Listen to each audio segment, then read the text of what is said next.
My first guest in the studio today, Opaynin Kwame Gyantuah, is a legal practitioner and a member of the CPP. We are also expecting His Excellency Sam P. Ali, former ambassador to India, a legal practitioner as well, and a diplomat. Thank you very much, sir, for your time. It's good to see you. It's been a while. It looks like it's 100 years that I've seen you. Yes, because you haven't been around. Yes, I haven't. I've been running around with IMF. You've been doing other things, making good money. Yes, with the IMF. I want to state with the IMF. Yeah, well, the IMF, they make money, don't they? No. Eh?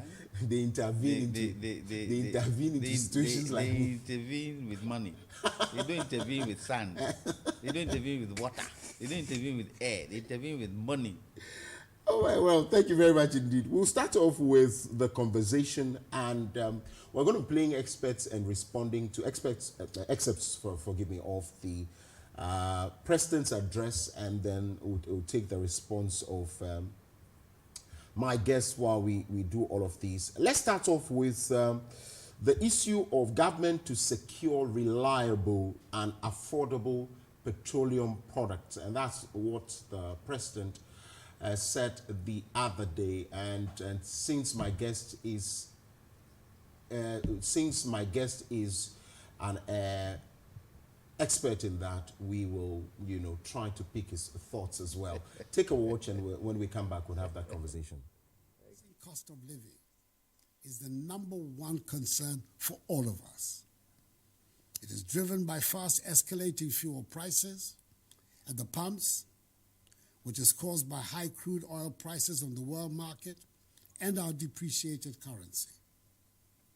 I know that this is putting intolerable pressure on families and businesses. I know that people are being driven to make choices they should not have to make. And I know that it has led to the devaluation of capital of traders and painfully accumulated savings. Furthermore, government is working to secure reliable and regular sources of affordable petroleum products for the Ghanaian market. It is expected that this arrangement, when successful, coupled with a stable currency, will halt the escalation of fuel prices and bring relief to us all. All right, so welcome back, and that's the issue of affordable petroleum products. In any case, when I engage some other people who are in the sector, it's a bit scanty at this point, and they do not really know what he meant by affordable petroleum products. Now, for someone like Dankanamwa, he had said that, well, it's part of calls they had made some time ago, where they do not allow the BDCs to go out there individually, try to get the product to bring. And so what government could do is to go on behalf of the BDCs or on behalf of the government, negotiate, and then bring it in. The BDCs can then go to maybe a place like Bost to take it. Is that what they mean by that? Good morning. I don't know what they mean. Oh, okay. No. Is it government's business to procure refined petroleum products? Is it government's business? Shouldn't it be? Should it be? I don't know. So why did they set up the BDCs? They set up the BDCs because they didn't want government to get involved in procuring refined petroleum products. Yes, it's in times of challenges, but they should have seen it coming. And I don't understand President Akufo-Addo'S comment that they are trying to find cheaper sources of petroleum products. What cheaper source of petroleum products is on the market today? Tell me. How is the barrel now? 95, between 94 and 95. It's reduced? That is crude. Okay, yeah, crude, I mean. Yes. It's reduced to 95? Yes. Why are we still struggling? Well, the fact that it's reduced to 95 doesn't mean that there are not other extenuating factors. OPEC have stopped production. What is OPEC? So it would increase the price. Look at where we are today.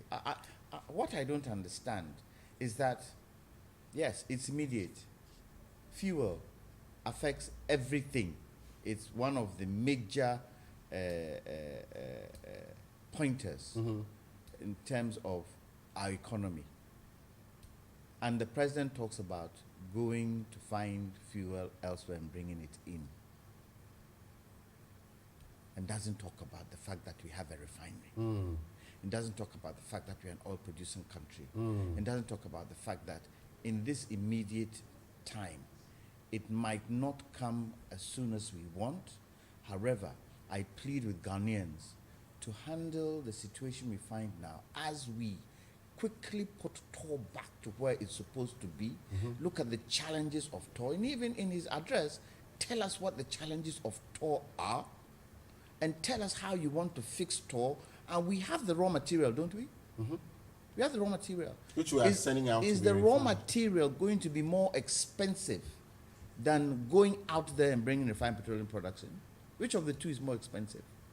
Which of the two? A lot of people have made that argument that pushing more money into Tema Oil Refinery will be more expensive than taking it out. And have you also heard that argument? What's the basis for that? I don't know. Even if it will make, we would have to spend more. Isn't it a fixed cost?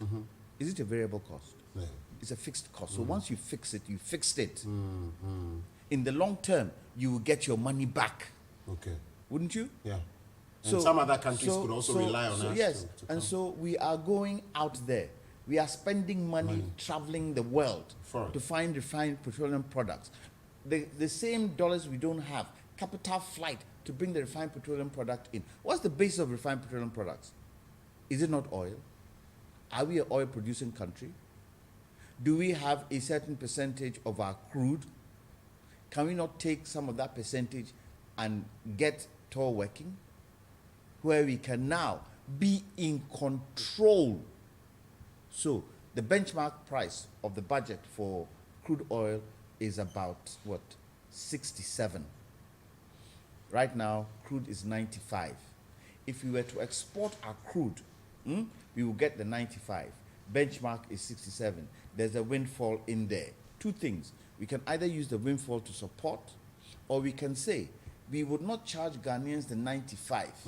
We would charge Ghanaians, we would give Ghanaians a discount. We charge them 70, so that it's affordable for Ghanaians to buy. Is it not here? Will we not produce it here? Will the demand not be here? So this refined petroleum products we're bringing in, we bring it in. How long do we have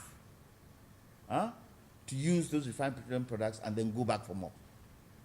Why are we, and what I don't understand, why are we fretting away the meager foreign exchange we have, irrespective of the price of the refined petroleum products we're bringing in? Why are we fretting away that money when we can keep that money here and do our own?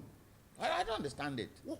Would there ever be a point where our government here in Ghana, and I don't mean NPP, I'm talking about points where we get to where they would have to touch some components on the price build-up?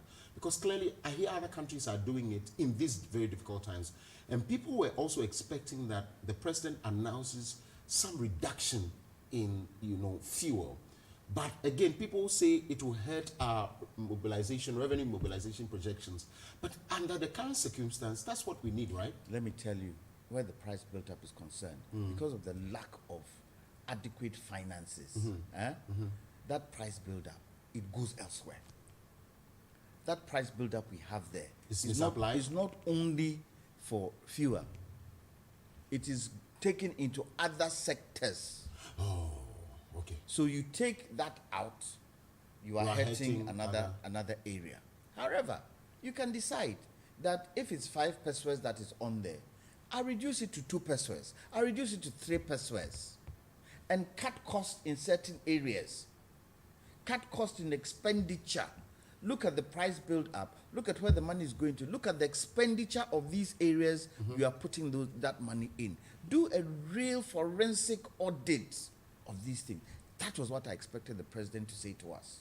Should we be also concerned about what the money gets used for in the other areas that those monies go to? Because a lot of people have questioned, what the TOR recovery levy is still doing there, because TOR has not been, we're still in debt, I understand.